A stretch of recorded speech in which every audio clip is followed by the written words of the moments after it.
1960-കളിൽ കേരളത്തിൽ ജനിച്ചൊരു കുട്ടിയെ സങ്കല്പിച്ചു നോക്കൂ. ഭൂമിയില്ല, സമ്പത്തില്ല, കുടുംബപരമായ പദവിയില്ല. ലോകത്തിന്റെ പല ഭാഗങ്ങളിലും ആ കുട്ടിയുടെ ഭാവി ജനിക്കുമ്പോൾ തന്നെ തീരുമാനിക്കപ്പെടും. പക്ഷേ കേരളത്തിൽ അങ്ങനെയല്ല ഉണ്ടായത്. ഇടതുപക്ഷ നയങ്ങൾ ആ കുട്ടിയുടെ ഭാവി ചരിത്രപരമായി തന്നെ മാറ്റിമറിച്ചു. നമ്മൾ പറയാറുണ്ട്, ഗർഭകാലത്ത് ഒരു അമ്മയ്ക്ക് കിട്ടുന്ന പരിചരണവും പോഷണവും സംരക്ഷണവും അവർക്ക് ജനിക്കാൻ പോകുന്ന കുട്ടിയുടെ ഭാവി തന്നെ നിർണ്ണയിക്കുമല്ലേ.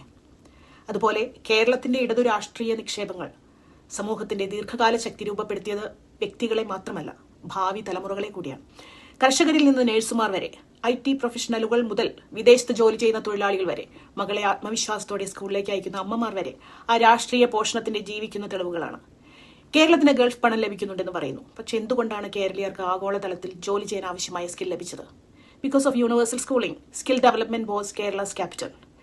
ചൈന മനുഷ്യ കഴിവുകളിൽ ഇൻവെസ്റ്റ് ചെയ്ത് ലോക സമ്പദ് വ്യവസ്ഥയുടെ കേന്ദ്രമായി മാറിയതുപോലെ മനുഷ്യ വികസനത്തിൽ ഇൻവെസ്റ്റ് ചെയ്തുകൊണ്ട് കേരളം ഇന്ത്യൻ ഇക്കോണമിയിൽ യുണീക്കായി മാറി. മനുഷ്യ വികസനം ഒരു യാദൃശ്ചികമല്ല, ദാറ്റ് ഈസ് പ്ലാനിംഗ്. 1980-കളിൽ കേരളത്തിലെ മത്സ്യത്തൊഴിലാളികളെ അഭിമുഖം ചെയ്യുന്ന ഒരു BBC ഡോക്യുമെന്ററി ഉണ്ട്. ചെറിയൊരു ഭാഗം കണ്ടു നോക്കാം. But the birth rate here now is one of the lowest in the developing world. Instead of having 6 or 7 children like their own mothers did, Kerala women today are deciding to have only 2 or 3. And what this means is that in a state of 25 million people, population growth has been brought firmly under control.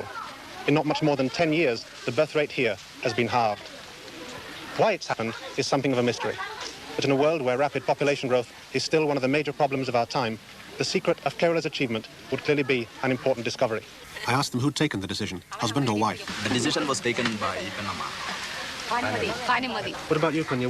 Who decided, you or your wife rather, that you were going to have no more children? Whose idea was it? It was Radha. അന്നത്തെ കാലത്ത് ഭാര്യയുടെ തീരുമാനമാണ് എന്ന് ഒരാൾ പറഞ്ഞിട്ടുണ്ടെങ്കിൽ സ്ത്രീകൾ തീരുമാനമെടുക്കുന്നവരാണ് എന്നർത്ഥം. ഇവിടെ അദ്ദേഹം ശാന്തമായി തന്റെ ഭാര്യയെ ചൂണ്ടിക്കാണിക്കുകയും ആ അധികാരത്തെ അംഗീകരിക്കുകയും ചെയ്യുന്നു. ആ ആത്മവിശ്വാസം ആകാശത്ത് നിന്ന് പൊട്ടി വീണതല്ല. It came from left movement. Women's literacy, public health access, political awareness, collective movements, trade unions and community organizations where women participated. When a woman can decide the size of a family, she is not just a mother. She is an equal citizen. ഇവിടെ ആശുപത്രി തന്നെ ഈ പിള്ളേർക്ക് കുത്തിയുണ്ട്, BBC എടുക്കുന്നുണ്ട്, അങ്ങനെ ഓരോ കുത്തിവയ്കളുണ്ട്. ആ കുത്തിവയ്ക്ക് ഉള്ളതുകൊണ്ട് ആ കുഞ്ഞുങ്ങൾക്ക് മറ്റ് യാതൊരു രോഗങ്ങളും ഉണ്ടാകില്ലെന്നുള്ള വിശ്വാസമുണ്ട്. ആ വിശ്വാസം ഉള്ളതിൻ്റെ പുറത്താണ് നമുക്ക് വേണ്ട 2-3 കുട്ടികൾ ഉണ്ടായി കഴിഞ്ഞാൽ ആ കുട്ടികൾ നമുക്ക് സ്ഥിരമായി കിട്ടുമെന്നുള്ള വിശ്വാസം ഉള്ളതുകൊണ്ടാണ് നമ്മൾ വേറെ 2-3 കുട്ടികളായി കഴിയുമ്പോൾ നമ്മൾ ഇത് ചെയ്യുന്നത്. അപ്പോൾ ആ കുട്ടികൾക്ക് മറ്റു യാതൊരു രോഗങ്ങളും ഉണ്ടാകാറില്ല. പിന്നെ എന്തെങ്കിലും ചെറിയ പനികളോ അങ്ങനെ എന്തെങ്കിലുമൊക്കെ ഇങ്ങനെ ചെറിയ മറ്റുള്ള രോഗങ്ങൾ ഉണ്ടാകുന്നതായി പിള്ളവാദം കൊണ്ടോ അല്ലെങ്കിൽ മറ്റുള്ള കാര്യങ്ങളോ കൊണ്ടോ കുട്ടികൾ മരിക്കുന്നില്ല. അതാണ്, ആ ഉറപ്പാണ് ജനങ്ങൾക്കുള്ളത്, ആ വിശ്വാസം, സർക്കാരിന്റെ ഉറപ്പ്. അതാണ് അവിടെ പറഞ്ഞത്. മറ്റു ജീവജാലങ്ങളെ നോക്കുമ്പോൾ നമുക്കുള്ള പ്രത്യേകത, we make things, we build tools, we create institutions, we transform nature. കേട്ടിട്ടില്ലേ, ആകാശത്തിലെ പറവകൾ വിതയ്ക്കുന്നില്ല, കൊയ്യുന്നില്ല. പക്ഷെ മനുഷ്യർ അങ്ങനെയല്ല. നമ്മൾ ചരിത്രജീവികളാണ്. We shape history through production, knowledge and labour. ആ ക്രിയാശേഷി മരവിച്ച സമൂഹമായിരുന്നു നമ്മുടേത്. അത് കെട്ടിക്കിടക്കുന്ന വെള്ളം പോലെയായിരുന്നു. ഇടതുപക്ഷ പരിഷ്കരണം ഒരു നദീതടം തുറക്കുന്നത് പോലെയായിരുന്നു.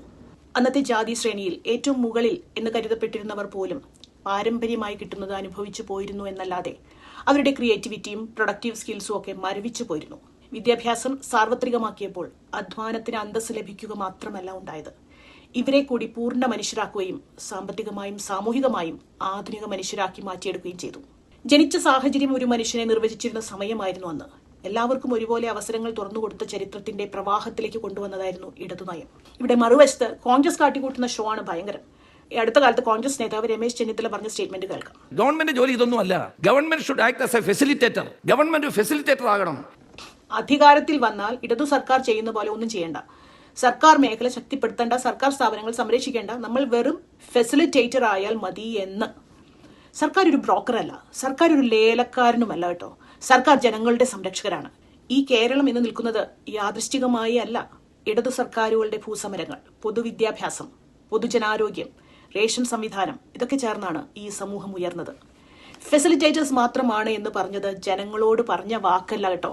അത് വലിയ ക്യാപിറ്റലിസ്റ്റുകൾക്ക് നൽകിയ ഉറപ്പാണ്, ഓഫറാണ്. ജനങ്ങളോടുള്ള വിശ്വാസ വഞ്ചനയല്ലേ ഇത്? ഗവൺമെന്റ് എന്ന് വെച്ചാൽ മണി ചെയിൻ തട്ടിപ്പ് പോലെയും മൈലെണ്ണ കച്ചവടം പോലെയൊക്കെ തട്ടിപ്പ് നടത്തി പോകാനുള്ളതാണോ? വാഗ്ദാനങ്ങൾ പറയുന്നവർക്ക് പിന്നാലെ പോകുമ്പോൾ അവസാനം നഷ്ടം അനുഭവിക്കുന്നത് സാധാരണ ജനങ്ങളാണ്.